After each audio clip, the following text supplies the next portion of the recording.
Nhưng mà nó đây bên đấy mà it's just around the island mà nó không có đi vô.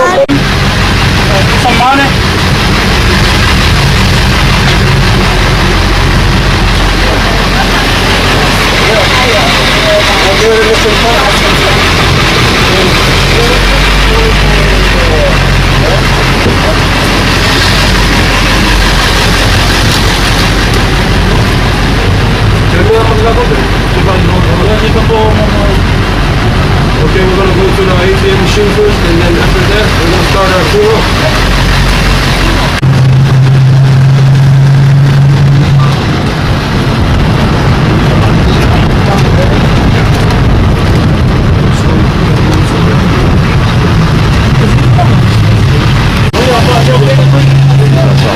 This is the whole hotel. This is the Rainmaker Hotel. Oh, okay. They got destroyed by a plane. And this is the Lieutenant Governor's house. Oh, Lieutenant Government. But Okay. that's the Governor's house upstairs. Oh, up there. See the White House upstairs? That's the Governor's house. Oh, wow, And this is the Department of Education. Oh, about education. DOE. Okay. It look like the turtle. Ah, see the... Oh, okay, turtle. Yeah, go there. It look like a ship. That's why we named it. It has Samoana High School on your right. Oh, high the school. first high school in American time. Oh, okay, first high school.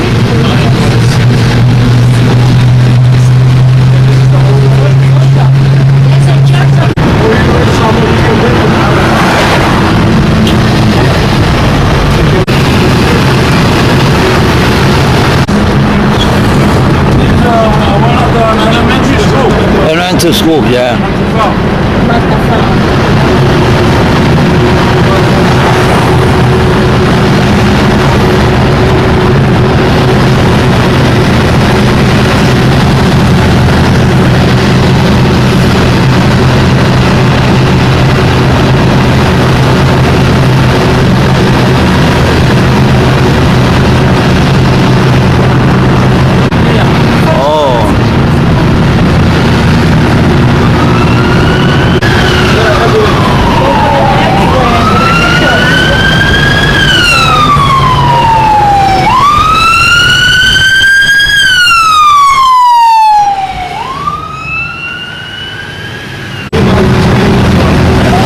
What language you be speak at home?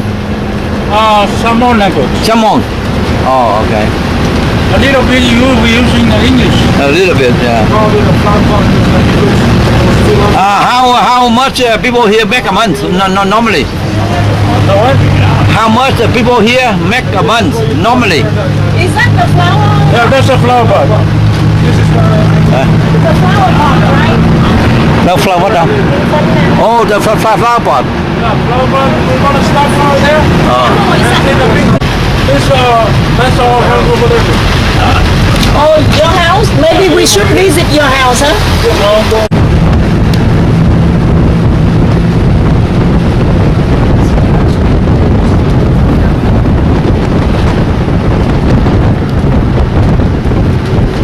Right now we are in Matu.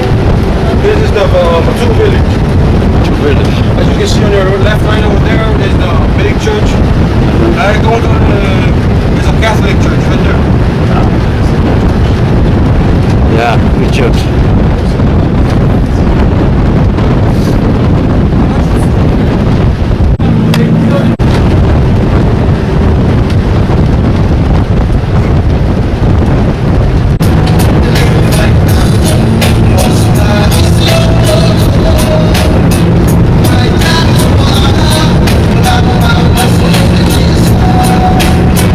On your left is another church.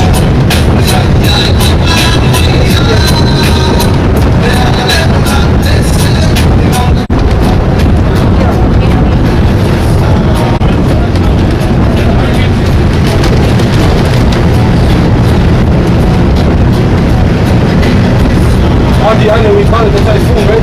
Yes. Yeah, because it's the island.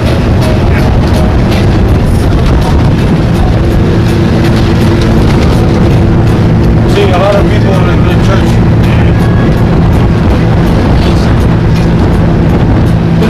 Glasgow Temple.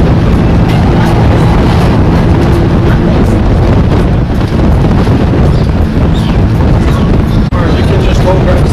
Huh? Like I said over here, you don't need a job to survive. There's food always everywhere. Food everywhere? Yeah. Like you can go just buy the banana, you can bring like breadfruits, taro, fish. But you have to have money to buy it. You don't need, you have to go make your own plantation. Oh, but your own plantation, you have land? You have land? Land? Yeah, your own land. Your own land. Oh. So over here you don't need to have a job.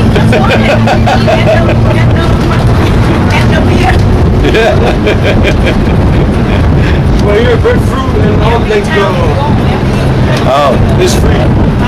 So, besides Samoa here, and American white people come stay here? You see? There's some American people some American people come stay here because like they like the lifestyle. Oh, permanently or what? Permanently or just they come on? Yeah, they all come here because like Permanent? yeah. Oh, okay. What they do? Retire or what? Some retire from the military. Some they come here to work. Oh, come here to work. Some here they come. What kind of work here? They come here? School teachers, work teachers. Oh, okay. But some are retired too, right? Yeah, Easy to live here? easy. Life here is very easy. Very easy. Peaceful. cheap. Peaceful.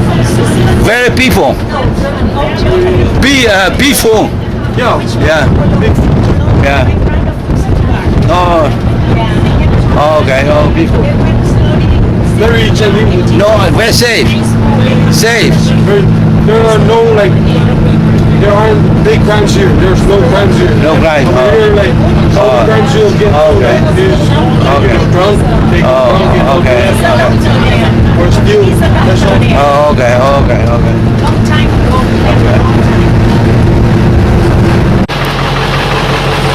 That's Korean ship since last year. Okay.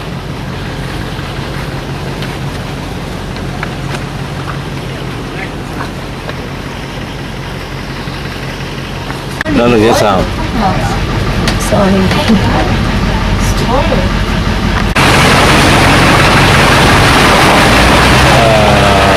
People die, this one people die vì tắm biển ở đây.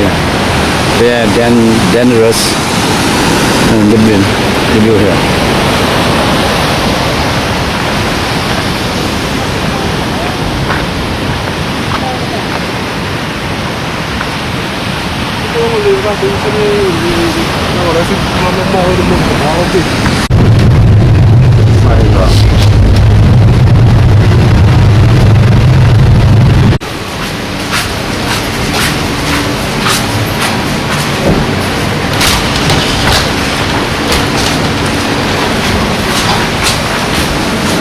Hello. Thank you.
Kata.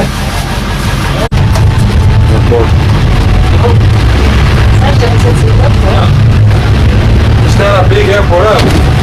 That's it. This airport that I need up. Just one gate. Yeah.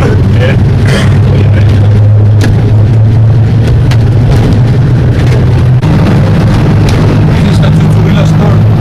Okay, next one.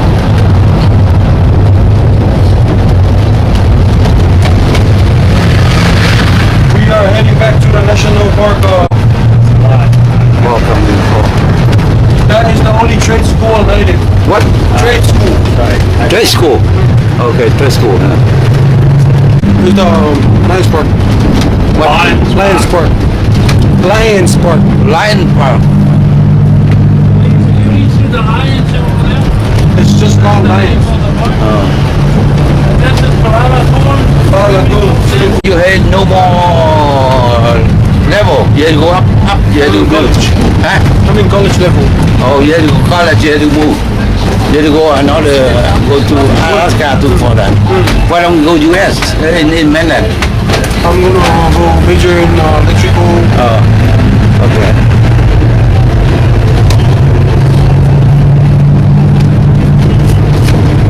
Oh, God. Oh,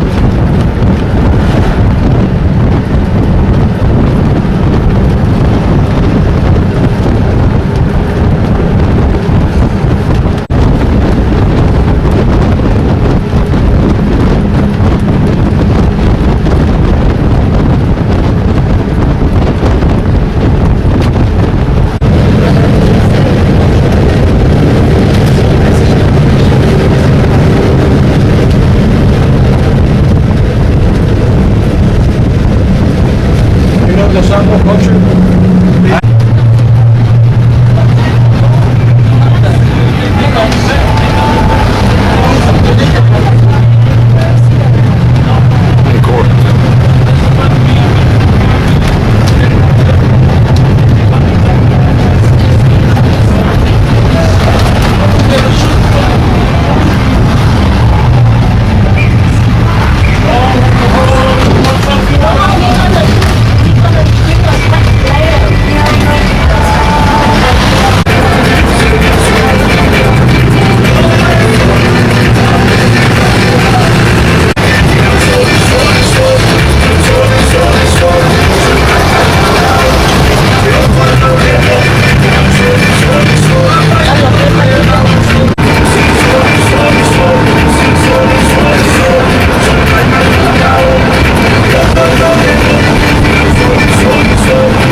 Oh, do all this. The name is $2 each. Do all this. Not yet over there. Oh, do all this. Do all this. is. Once again, glad to hear, folks. Oh, look at that beautiful canoe out there.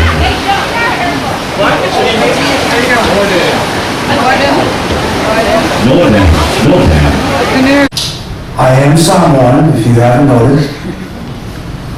I was born and raised here. It wasn't until after I graduated from high school, and then I left this little rock, I joined the military. I was in U.S. Army, served for over 3 years. But I always knew I was coming back. I was coming back here. So, just by a show of hands, what do you think about this island? Is it beautiful? I agree. Growing up in this island, you know, the lush rainforest, the coral reefs, the ocean, you don't really think about it. I didn't really think about it. I mean, I took all of that for granted. And it wasn't until I left this little rock, went into California, and I saw these huge, tall buildings.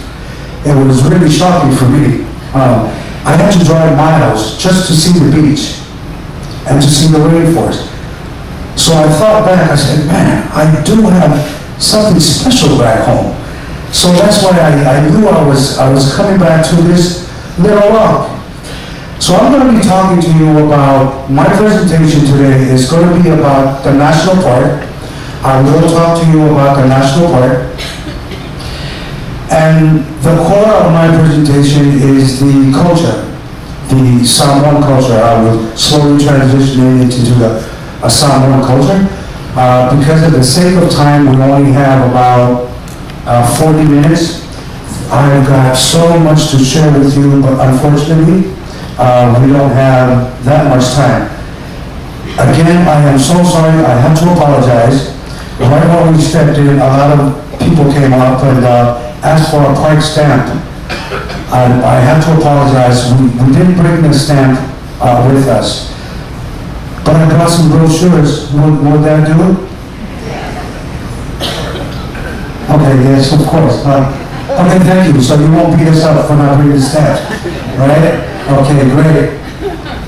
Very good. So, again, Major Ty already took down some addresses for some of you who really want your stamp. We can mail that to you. Okay, so at the end of my presentation, Ty will do a little performance for you. That's to pay back for her not to bring the stamp. So she has something special at the end of my presentation. And then we will give you a chance for Q&A, so you can ask us some questions.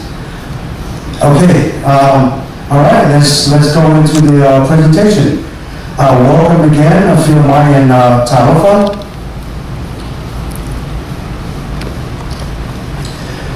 What is a national park? Well, we try to simplify this. The national park, it has to be a special place. It's a special place where all natural history, culture, and wildlife are conserved, preserved, protected, allowing everyone today and into the future to enjoy them. Now, some of the national parks, this national park here in American Samoa is so unique in a sense, and I'll share more with you on that. One of the things I think is so unique here in this national park is we not only protect the wildlife, the rainforest, the coral reefs, the history, but our culture as well. So many other national parks, they may only protect the wildlife, conserve, or maybe the history, but here we do all of this. This park in American Samoa, we protect and we preserve all of these things. So this is why I think it's pretty cool that makes this national park so unique. The National Park of American Samoa is the only U.S. national park south of the equator. Again, unique in that sense, so we have different wildlife here, the rainforest, the coral reefs, because we are the only one south of the equator. We are the only national park south of the equator. The national park here, another unique thing about this national park is that the land is leased. So the federal, I was just asked earlier, so the federal government does not own the land here? No. This is another unique thing about this national park is that the land is actually leased. It's leased from 7 villages. It's a very unique management partnership. So we have a very close partnership with the villages or the chiefs. So these villages are actually getting some amount of money from the national park to actually, for the park to go in and preserve and protect their land. So that's another unique thing about the national park here in American Samoa. The national park also consists of 3 islands. The islands of Manua, as you can see here, the island of Tahu, Olosena, and Ofu. They are about 60 miles east from this main island of Tutuila. And there's approximately about 9,500 acres in the national park. 400 of those acres are underwater. It's actually all the coral reefs. And the Manua Island is very well known for these coral reefs in the park.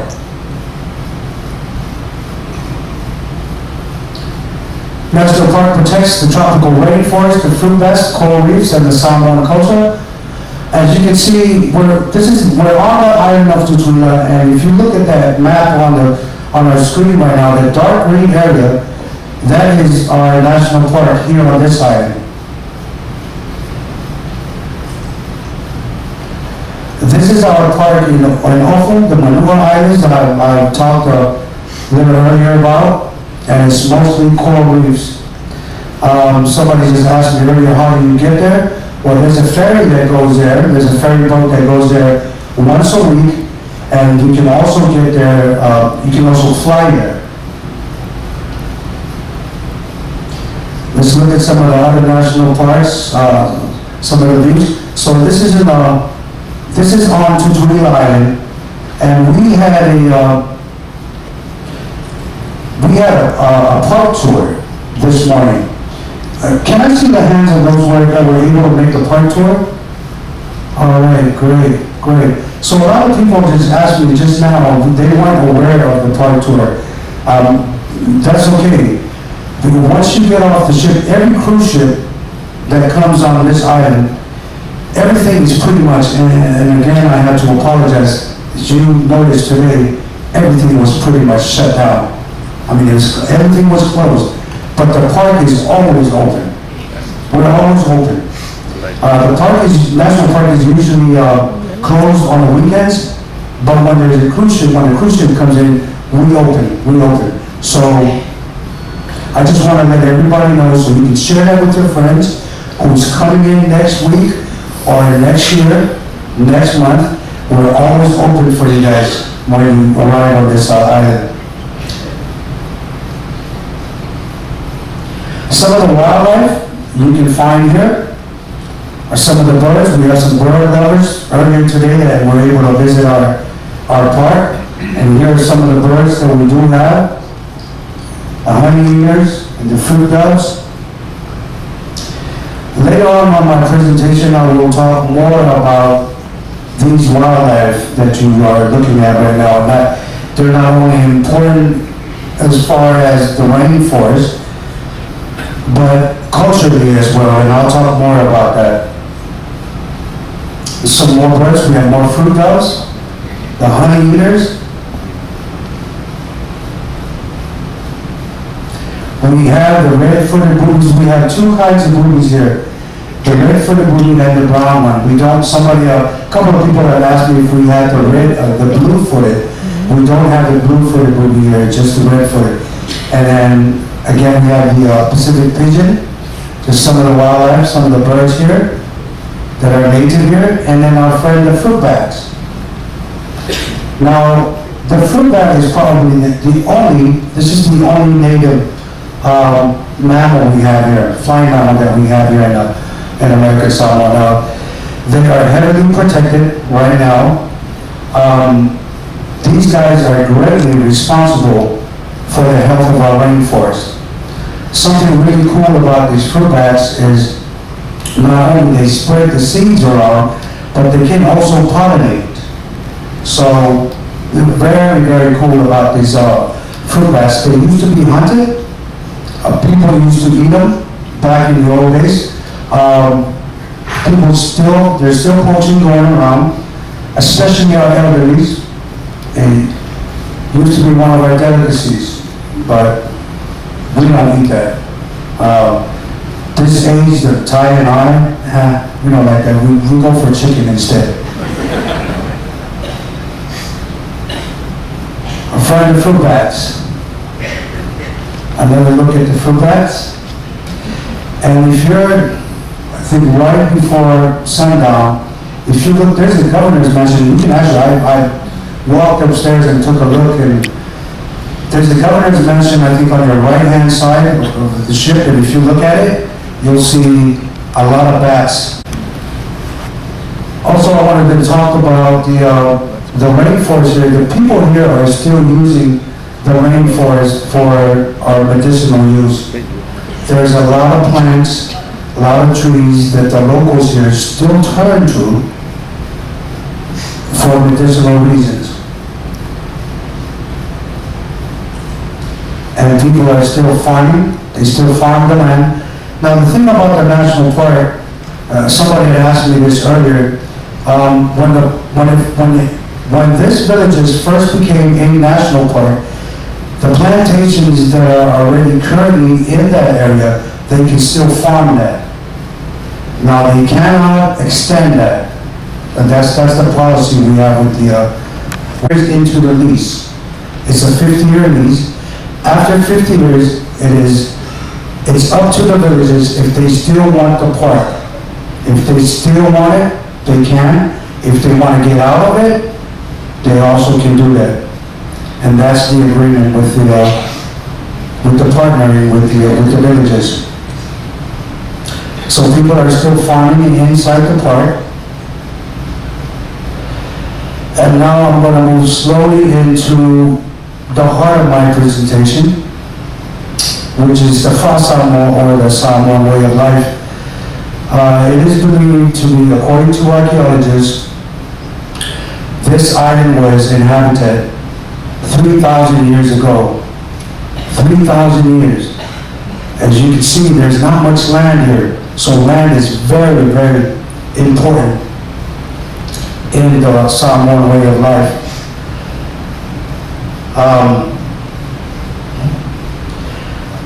Let's share a little bit about what is the Fa Samoa, what is the Samoan way of life. One thing about the Samoans, it is believed to be the oldest culture in Palefale. Grandma and Grandpa would sleep there, and on the other side of the Fale, Mom and Dad would be there. Now, I think I was pretty lucky having to, growing up as a Samoan, having my grandfather here. Before I would go to school, he would share stories with me. He would share legends, Samoan legends and story with me. Today I have a totally different house. Like I said, Fales comes in different shapes, different forms. Today I live in a house now, not a Fale. I live in a house, and I have I have 3 kids. They're all teenagers, and now they all have their own privacy. And these kids are, they're constantly on these things called, what do you call it, Ranger Ty? Those little, some of the things that are keeping the kids, I mean, I've seen some changes. Part of what the National Park is doing, and I'll share this later on in my presentation, is to get those kids out, take them back in a rainforest, and show them what our elders did back in the old days. I can safely say about 70% of the food is ornamental. Again, one of the ceremonies, a special ceremony that's been around for hundreds of years and is still going on today. Still vibrant, the culture is still vibrant. Talk about the fine mat, the Iwitomo are our fine mat. these fine mats are so special that back in the old days, before the American currency, with the hairpiece, he's now going to become a paramount chief, a very high chief. So that's what the headdress is about. Also dressed in a Itono or the fine mat. And then we have, on the right, we have the Samoa Siva, our song and our dances, which goes back hundreds and hundreds of years and is still well and alive today, is our songs and our dances.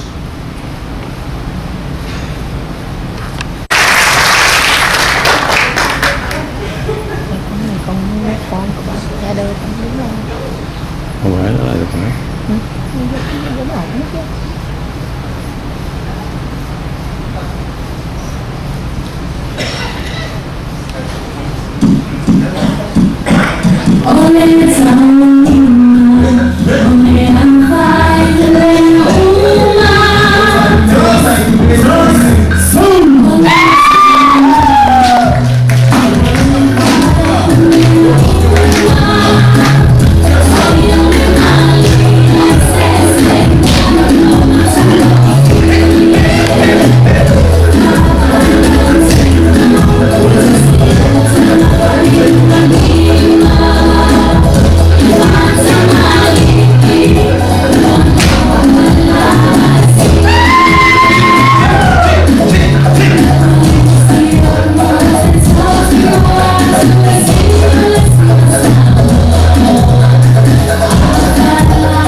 Excuse me. Oh my gosh.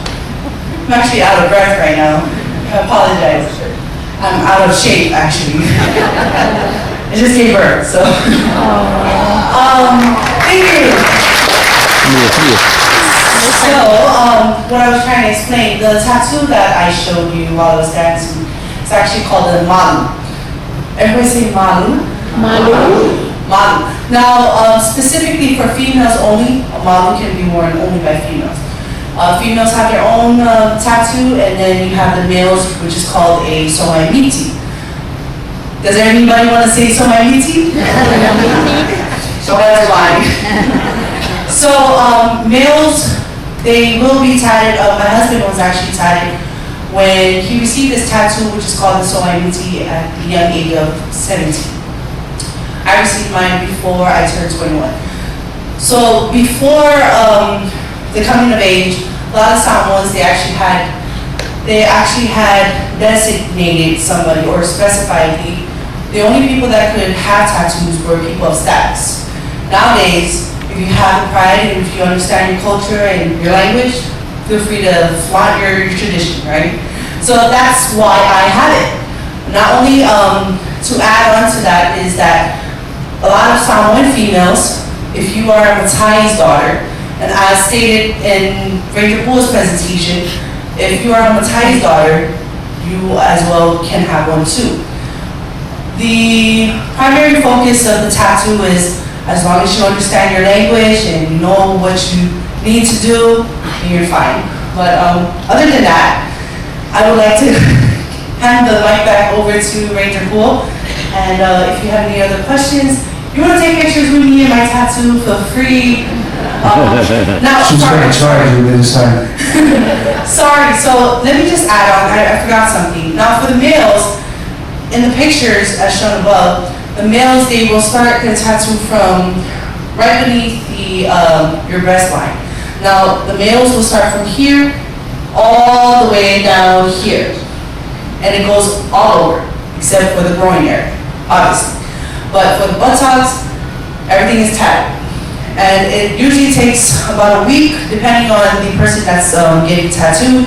Usually takes a week, about 2 weeks, for them to complete the process. Now for the females, it will start from the bottom, and then it will go right here. The females do not get the pain. They will not feel the pain as much as the male will do. So it's a long process for the females. It'll take, the most it'll take about 7 hours, depending on your weight or depending on how big the person is. So, does anybody have any questions?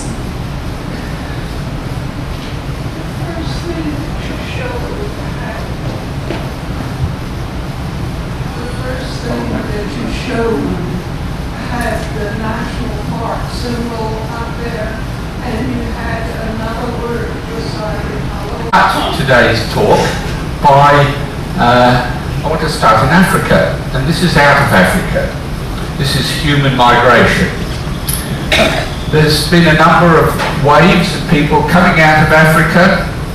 The first one probably about 1.8 million years ago, and the more recent one is Homo sapiens, our species. But this sort of, I'm trying to, I guess, set the scene here a little bit.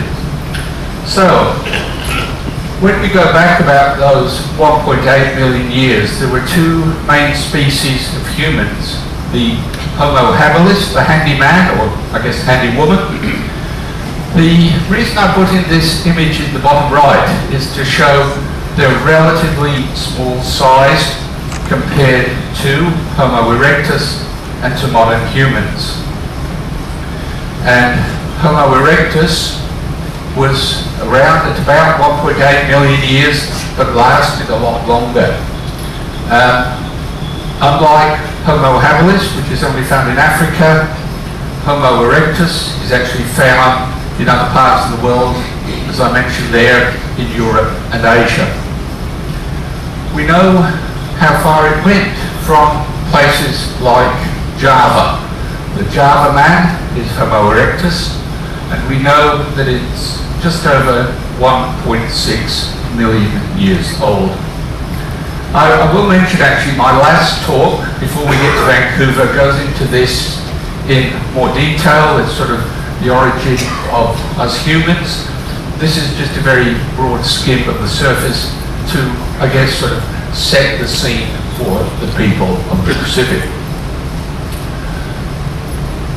Now, in the last probably about 15 years or so, there's been a really interesting site in Indonesia, and this little human being, nicknamed the Hobbit, for all those who like J.R.R. Tolkien, there's a Martin Freeman there from the movie of the same name. They found remains of this small primitive human. Now, when they first found them, they weren't just sure what the ancestor of the Hobbit was. For a long time it was argued that it was Homo erectus. However, there was a study done last year from people where I live in Canberra, Australia, from the Australian National University, who looked at a number of the features of the skeleton of the Hobbit, and what they determined was that in fact the features were very, very archaic, and they believed that in fact it came from Homo habilis and may have even come out of Africa earlier than that 1.8 million years. And another interesting find that's just come to light about 3 years ago now are these people called the Red Deer Cave people from China. I also want to just draw, I guess, your attention to the fact that, again, they find that these people had both archaic and modern features.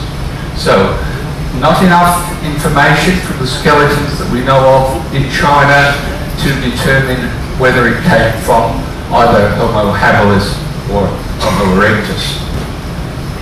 So, We know that people got to the edge of the Pacific Ocean, but certainly we don't think they got any further. But given the number of new finds that have been in Asia and Southeast Asia in the last 10 to 15 years, to be honest, nothing would surprise me anymore. But one other very interesting find, this goes back to 2010. This is actually a cave in Siberia at a place called Denisova. And what they found were bone fragments, and they were literally fragments. Nothing even close to complete bones, just bits and pieces. The interesting thing was that when they did the DNA analyses of these bone fragments, what they found was that there was a new species of humans, and they've called them, not surprisingly, the Denisovans. But the other interesting thing was in the cave, they also had modern humans, us, and they also had Neanderthals as well. But what I think is even more interesting is that when they looked at the DNA from these few bone fragments, there's the cave up in Siberia there, what they found was there were, well, this is what they postulate, Neanderthals came through, and although it doesn't show it there, other early humans came through as well. The point I wanted to make with this one was that in terms of the DNA of all the, I guess, modern day populations in the world, it's the Melanesians who have the highest percentage of Denisovan DNA. So that's why they believe that the Denisovan people would have probably come through Southeast Asia, come through Indonesia, and then through to Papua, and maybe even a bit of northern Australia. And the other thing that is, I think, very interesting was that the Melanesians also appear to have some DNA from an as yet unknown group of hominids. So still a lot of work to be done, still a lot of things to find out.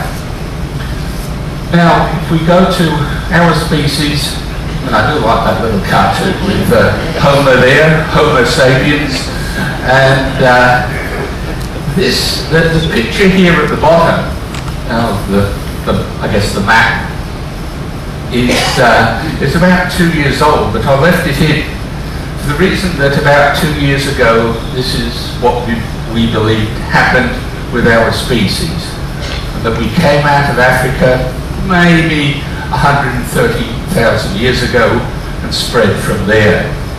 Well, that really has all changed in the last 2 years, because now they've found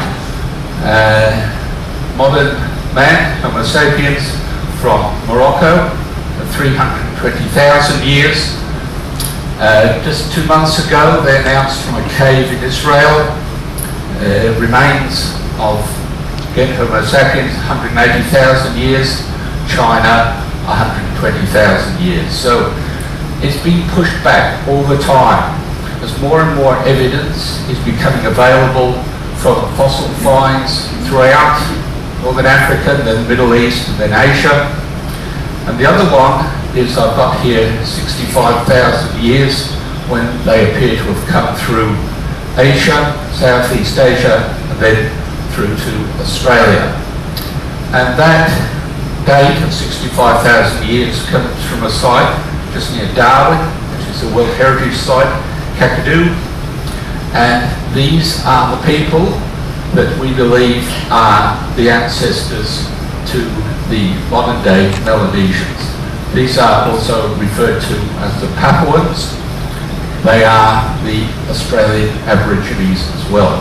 We've also done a lot of work in the last probably 2 or 3 years looking at the DNA, the genome sequences for Australian Aborigines. So very much a work in progress, but the initial results certainly seem to indicate that those people came through and then have led to the Melanesians. Now I'll just quickly go around the rest of the Pacific Rim, because while most of the talks focused on, as it were, the central part of the Pacific Ocean, I didn't want to go around the rim. And this is as the people have come out from Africa, come through Asia, and then crossing through from Asia, if you look at the bottom diagram, at a place, well, it's now the Bering Strait, at those periods in time between 70,000 and 60,000, and then again between about 30,000 and 11,000 years ago, there were land bridges. So you could cross there without getting your feet wet, and then coming down to Alaska, Canada, and the USA. And again, I think of cruise lines, because you certainly wouldn't be able to do the inside passage cruise up to Alaska. The ancient coastline was much, much further out to sea. As I say, going round the rim, there's a whole series of papers that I've read, and I will confess that I am no real expert on the first people through the Americas. But what it seems to me is that the big debate is when the people first arrived. And the timing when they came through. They could certainly get through when there was that land bridge there, and exactly when they came through, I think people are still looking at earlier dates. The last one I saw, this was a paper, I think it was early February, and they claim that humans have been at least in the area around Alaska, in the Yukon, for at least 20,000 years. When they came through then, they really had a choice of going along the coast or maybe inland. The problem with the ones that would have gone through along the coastline, and that was probably the preferred route, is because that area is now underwater. There's probably no trace of them when they went through. But there was last year a really, really controversial paper.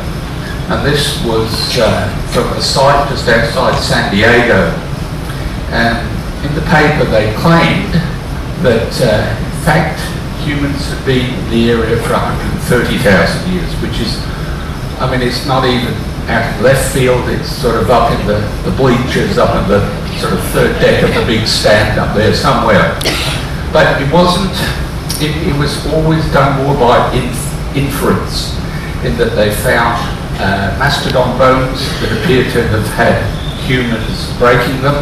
They found cobbles there, as I noted, that appear to have wear marks that could only be done by humans. Look, I think a lot more work needs to be done. Personally, I have some qualms about the dating. The dating was actually done on the bones, and that's a technique that, look, it can work, but you really have to be very, very careful of when you're dating bones. So, look, I think it's a case of more evidence is needed to either prove or disprove it. So I say there are many scientists who are very, very skeptical about whether humans were in North America that long ago. So that's sort of trying to give the picture there of what's happened around the rim. I'd now like to go to, I guess, the main area, and that's the central Pacific Ocean, particularly the Polynesians. I did mention before about the Melanesians, and they really are quite separate people. One of the, I guess, distinguishing traits between Polynesians and Melanesians is in fact the language. And there's a term called the Austronesians that refers to not only the Polynesians, some of the people from Micronesia, also, and this is why I put this rather poor quality diagram in, but it was the only one I could find. The people who originated in Taiwan actually got as far as Madagascar. And that was about 2,000 years ago that they got there. The main reason for that people know that is there is some archaeological evidence, but the main one is on the language. So this is just I guess another picture, just trying to make this point about these earlier people, the Melanesians, or what turned to be Melanesian peoples that came in through Papua, the southern part of the island of New Guinea, came through into Kakadus, up and about there somewhere, and then came through and then settled the rest of Australia. I was going to say, don't worry about the dates on this one. I just wanted to give you the broad picture, so that with the Polynesians, or the ancestors of the Polynesians, they came through on the northern part of the island of New Guinea and then spread throughout as far as Hawaii, Easter Island down there, the right-hand side, and the last place they found actually was New Zealand. I was going to mention that for people who don't know, the island of New Guinea has a very long, very high mountain chain down the spine of the island. That really would have been a barrier for those ancient people. Now, we do know the ancestors of the Polynesians are the Lapita or Lapita people. They came through, as I mentioned, from Taiwan, through the northern part of New Guinea, and then spread through a lot of the islands we've been to, New Caledonia, Vanuatu, Fiji. And what makes them distinctive is this pottery. And wherever you find this pottery, and I mentioned there are 200 sites that have been found throughout the islands, is indicative of this particular people. What I'm not sure of, and I did try and find out, is in fact why after about 500 BC there appears to be no more of this pottery. It's a very distinct time period that you find the Lapita pottery. When I gave the talk, it was a couple of days ago I guess, when I was talking about the plants and animals, there was one little bit where I was talking about the horned turtles, or in some case the hornless turtles. And this was an archaeological site just outside Vila, where we were a few days ago in Vanuatu. And in this sequence of sediments, at the bottom of this sequence you get these complete skeletons. And for about 300 years worth, you do get the skeletons, or you get the remains, or Lapita pottery, and bits of turtle, and then after 300 years, no more turtle. However, they did DNA testing on these skeletons, and as you see, they did confirm that they did come from Taiwan and the northern Philippines. And there was no Papuan DNA. At that stage, there was no mixing between the Papuan, the older Melanesian people, and these Lapita people, the ancestors of the Polynesians. However, that over time, that did change, as I noted from that second point there. So as the Polynesians came through, or the Lapita people came through, they very quickly got to an area roughly where we are now, have been the area around Fiji, Samoa, and Tonga. But then there appears to have been a pause. For what reasons, we don't know. I have read that it was because the prevailing winds, they just didn't seem to get much further, or at least for a while they didn't seem to get much further. But I think the simple answer is nobody really knows. But there was quite a long gap before they continued to some of the more, I won't say remote islands, but certainly some of the islands that were much further away, and made it harder for them just to do, whoops, careful on the stage, just to island hop, where you could sort of see an island in the distance and then keep going.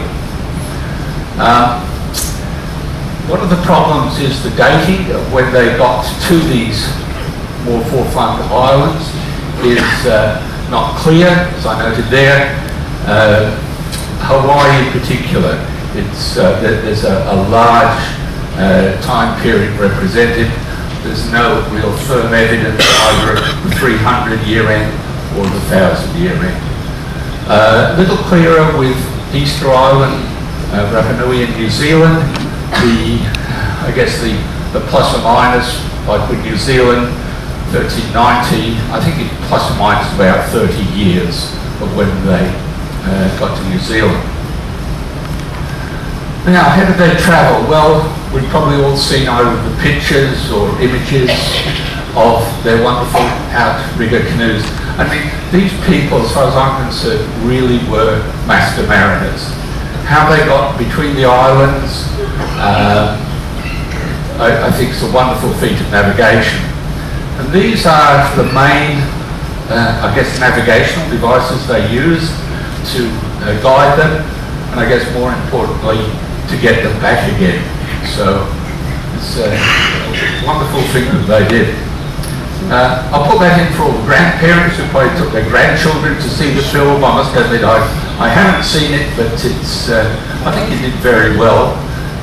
But there we are with the little outrigger canoes, and of course they took the chickens with them. Looks like a little pig there, and you know, they set sail across the ocean. Now, how far did they travel? Well, this is actually a very intriguing question. This slide I prepared before I got on the Nordam, and it really relates to the sweet potato. This is actually a key piece of evidence, the fact that you do have the sweet potato throughout the South Pacific Islands as one of the main crops there. And as I said there's real debate as to whether they got to Central South America or whether the Coomera floated in. However, when I was on board, and I do like looking at the New York Times online, the complimentary site when you're in the library, and there was actually an article I saw it a few days after I got home about a very extensive DNA study of the sweet potato. And the real bottom line was that they believed that the sweet potato got to the South Pacific, to the islands, 110,000 years ago. And we know that is long before any humans got here. I mean, the earliest some may have got here were the Melanesians, although we doubt that. They sort of seem to stay around Papua, and that was 50,000 years ago. So this suggests that they got to the islands in another way, and as I say, that was their conclusion, that they got there by floating or with the birds. I guess that comes back to the talk I gave the other day about how the plants and animals travelled between the islands. So I do note the final point there, much like the ones with the San Diego Mastodon site, but not all scientists believe this. In fact, in the article in the New York Times, there was the person who was commenting on this was from the ANU Canberra and said, well, yeah, this is all very nice, but, and then sort of listed all the reasons why he didn't think that was correct. So again, I think it's one of these, you know, works in progress. But again, it demonstrates to me, as more a fossil person than a DNA person, just how useful DNA can be in the absence of any sort of fossil material. And obviously, you won't get any fossil material of any sweet potatoes. So, how far did they travel? Well, we don't think they got to either Central or South America, but what we do know from archaeological sites is there's New Zealand. Well, we know they got there, but they also got to this place, Auckland Island. And as you see, it's fairly barren, fairly windswept, and I suspect while they got there, they probably didn't stay there all that long. Certainly, I'd be looking for somewhere a bit more hospitable. Another place that they certainly visited, probably stayed for a little while, is Norfolk Island. This is part of Australia, between Australia and New Zealand. It's had, I guess, an interesting history that the Polynesians were there, but only a short time. It was then, there were two periods actually of penal settlement, when it was used as an outpost for the, I guess, the penal colony of New South Wales. And then eventually, the Pitcairn Islanders, who ran out of room on Pitcairn Island, And I think Bill's going to give a talk later on between here and Vancouver, all about the mutiny on the Bounty. So, very interesting place to visit, Norfolk Island. I know some cruise ships do visit there these days, but unfortunately I don't think we're one of them. Oh, I was going to say, the other island where there is evidence that the Polynesians came, they didn't stay, with the Kermadec Islands. They're part of New Zealand. They're actually well north of New Zealand. They're up near Tonga. But I suspect the reason they didn't stay there was because the Kermadecs are actually active volcanic islands. So I suspect they were probably wise not to stay there. Okay, some of you may well know, and I know we have some Norwegians on board. Thor Heyerdahl, the famous Norwegian explorer, and his Kon-Tiki raft that went from, instead of going west to east, Polynesians did, he at that stage thought they may have come from South America, he went east to west. I mean, he certainly achieved that aim. Sadly, I guess that there is no scientific evidence to suggest that that's really what happened. All the scientific evidence is having them coming from Taiwan and then moving eastward. And I guess there's maybe a further bit of proof is that on Easter Island, Rapa Nui, they took some DNA from ancient people there before the European contact, and they didn't find any evidence of any Native American DNA in any of those skeletons that they got. Now, I just wanted to have a few little, a quick snapshot of the Maori, New Zealand. They are probably the best studied of all the Polynesian groups.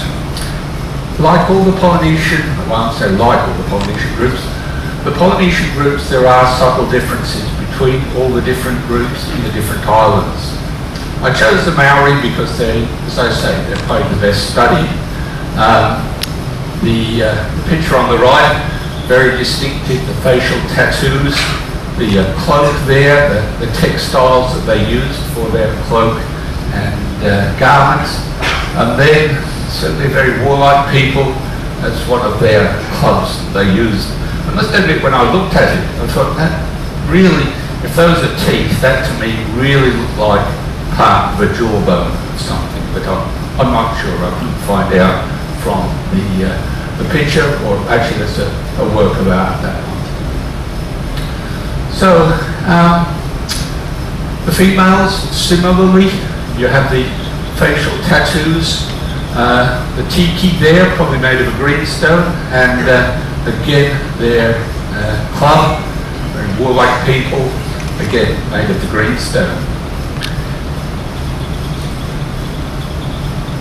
Given my geological background, I was tempted to say I'm always interested in looking at people and how they've used either rock types or even particular elements. In fact, that's a couple of talks I'm working on at the moment, the use of rocks and minerals through time and how civilizations have used them. And certainly the Maoris in New Zealand used a number of these. I guess they're fortunate in that, given that particularly the North Island of New Zealand is a volcanic area, so you do get the obsidian, the volcanic glass, which has a, when you can flake bits off, it has a really, really sharp cutting edge.